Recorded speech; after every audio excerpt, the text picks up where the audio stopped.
The Song of Hiawatha by Henry Wadsworth Longfellow. Section 10. Hiawatha's Wooing. As unto the bow the cord is, so unto the man is woman. Though she bends him, she obeys him, though she draws him, yet she follows, useless each without the other. Thus the youthful Hiawatha said within himself, and pondered, much perplexed by various feelings, listless, longing, hoping, fearing, dreaming still of Minnehaha, of the lovely Laughing Water in the land of the Dakotas. "Wed a maiden of your people," warning said the old Nokomis. "Go not eastward, go not westward, for a stranger whom we know not. Like a fire upon the hearthstone is a neighbor's homely daughter. Like the starlight or the moonlight is the handsomest of strangers."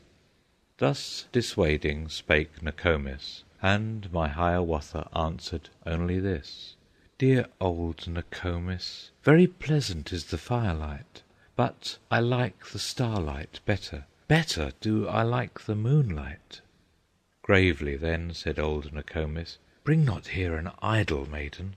Bring not here a useless woman, hands unskilful, feet unwilling. Bring a wife with nimble fingers, heart and hand that move together, feet that run on willing errands." Smiling answered Hiawatha, "In the land of the Dakotas lives the Arrow maker's daughter, Minnehaha, Laughing Water, handsomest of all the women. I will bring her to your wigwam. She shall run upon your errands, be your starlight, moonlight, firelight, be the sunlight of my people." Still dissuading, said Nokomis, "Bring not to my lodge a stranger from the land of the Dakotas. Very fierce are the Dakotas, often is there war between us. There are feuds yet unforgotten, wounds that ache and still may open." Laughing answered Hiawatha, "For that reason, if no other, would I wed the fair Dakota, that our tribes might be united, that old feuds might be forgotten, and old wounds be healed forever." Thus departed Hiawatha to the lands of the Dakotas, to the land of handsome women, striding over moor and meadow, through interminable forests, through uninterrupted silence, with his moccasins of magic. At each stride a mile he measured, yet the way seemed long before him, and his heart outran his footsteps. And he journeyed without resting till he heard the cataract's laughter, heard the falls of Minnehaha calling to him through the silence.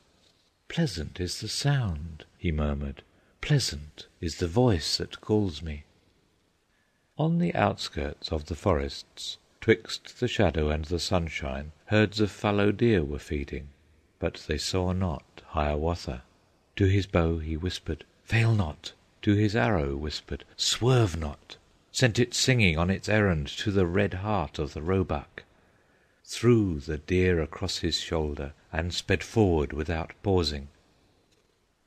At the doorway of his wigwam sat the ancient Arrow maker in the land of the Dakotas, making arrowheads of jasper, arrowheads of chalcedony. At his side, in all her beauty, sat the lovely Minnehaha, sat his daughter Laughing Water, plaiting mats of flags and rushes. Of the past the old man's thoughts were, and the maiden's of the future.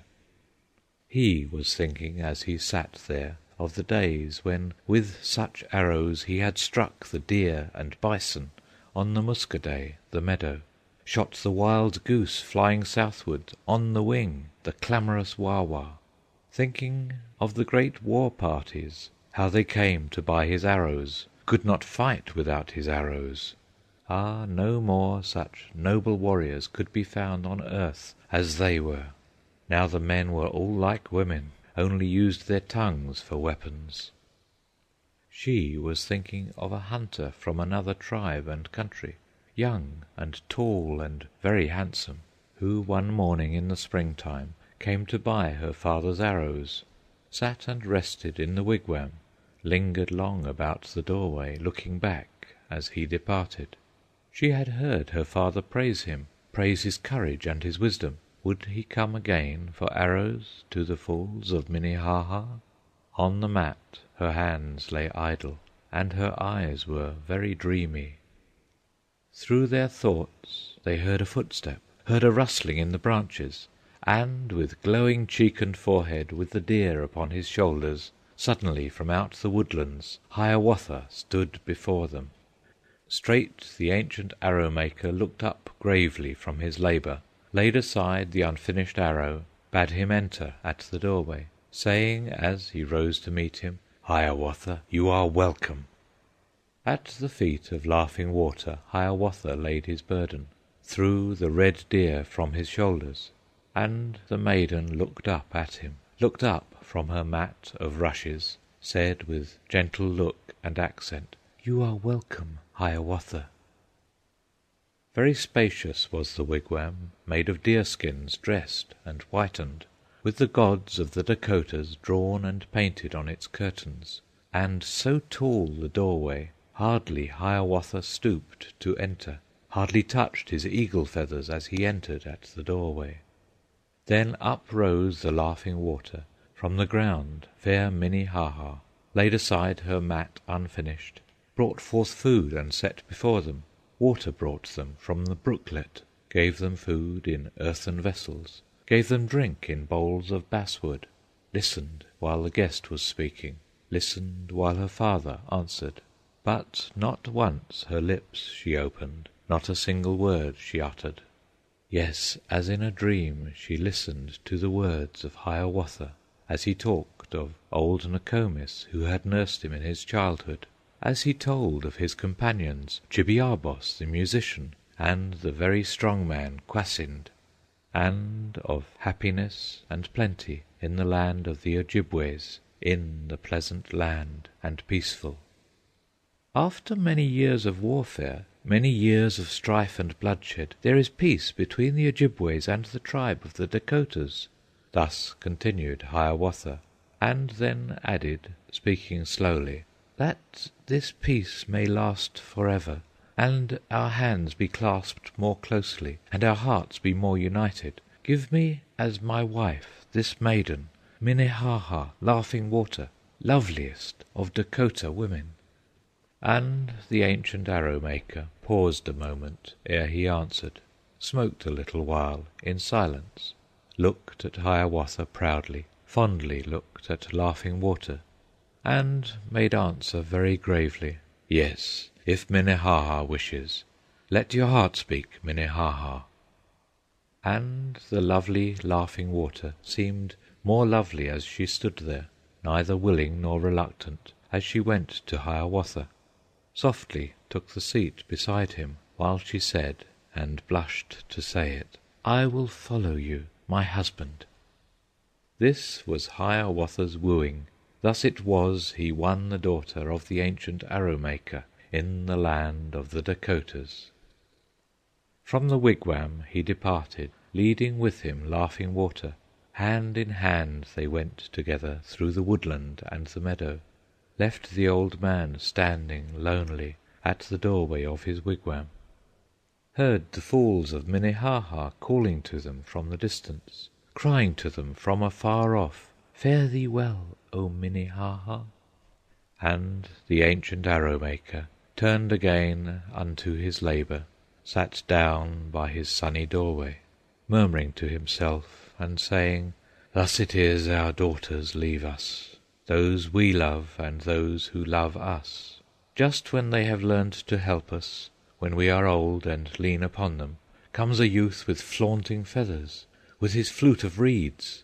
A stranger wanders piping through the village, beckons to the fairest maiden, and she follows where he leads her, leaving all things for the stranger." Pleasant was the journey homeward, through interminable forests, over meadow, over mountain, over river, hill, and hollow. Short it seemed to Hiawatha, though they journeyed very slowly, though his pace he checked and slackened to the steps of Laughing Water. Over wide and rushing rivers in his arms he bore the maiden, light he thought her as a feather, as the plume upon his headgear. cleared the tangled pathway for her, bent aside the swaying branches, made at night a lodge of branches, and a bed with boughs of hemlock, and a fire before the doorway with the dry cones of the pine tree. All the travelling winds went with them, o'er the meadows, through the forest. All the stars of night looked at them, watched with sleepless eyes their slumber. From his ambush in the oak tree peeped the squirrel, Adjidaumo, watched with eager eyes the lovers, and the rabbit, the Wabasso, scampered from the path before them, peeping from his burrow, sat erect upon his haunches, watched with curious eyes the lovers. Pleasant was the journey homeward. All the birds sang loud and sweetly songs of happiness and heart's ease. Sang the bluebird, the Owaissa, "Happy are you, Hiawatha, having such a wife to love you." Sang the robin, the Opechee, "Happy are you, Laughing Water, having such a noble husband."